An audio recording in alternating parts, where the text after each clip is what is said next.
As we reported earlier, President Trump's nominee for U.S. ambassador to the United Nations, Mike Waltz, testified on Capitol Hill today. And if confirmed, Waltz would become President Trump's first UN ambassador of his second term. That role is currently being filled on an interim basis. The UN's founding charter says it was created to maintain peace and security, develop friendly relations around the globe, and achieve international cooperation. But Waltz claims the UN has strayed from those principles.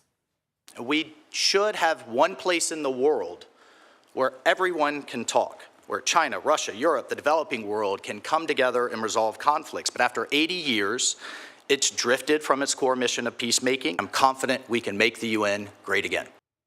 And Jonathan Wachtel joins us now. He is a global affairs analyst as well as a former senior policy advisor at the U.S. mission to the United Nations.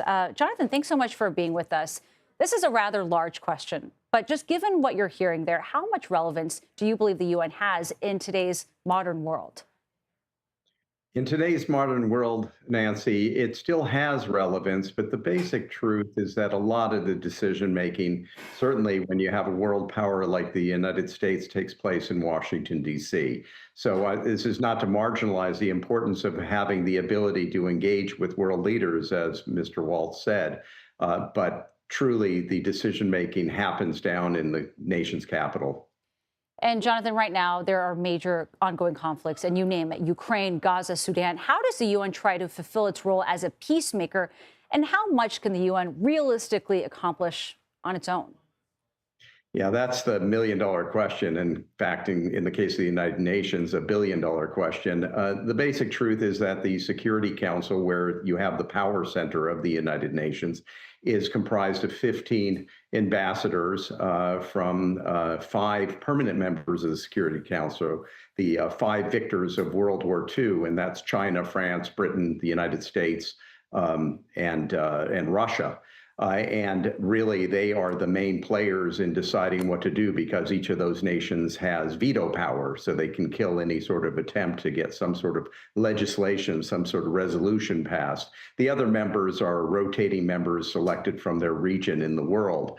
And there's so much division in the world on these very flashpoints that we're looking at. You know, Russia sits as a permanent member of the Security Council. You cannot expect them to allow any sort of measure that would criticize Moscow to happen within the Security Council around what's happening in Ukraine. The United States, with its ally Israel, is constantly finding itself under pressure from China and Russia and other members of the Security Council in terms of policy around that issue. And then we have other big issues happening like Darfur, where about 150,000 people have died, and other conflicts happening in the world. And again, you have this division within the geopolitical reality of what the world is that makes the UN very dysfunctional at times. Well, you know, the United States and the U.S. have been hand in hand since the very beginning. How influential is the U.S. in shaping what the UN can do at this point? The United States has a lot of power. We're the biggest contributor to the United Nations. The actual headquarters are located in New York City, in called Turtles Bay. We have tremendous sway, and we can leverage that.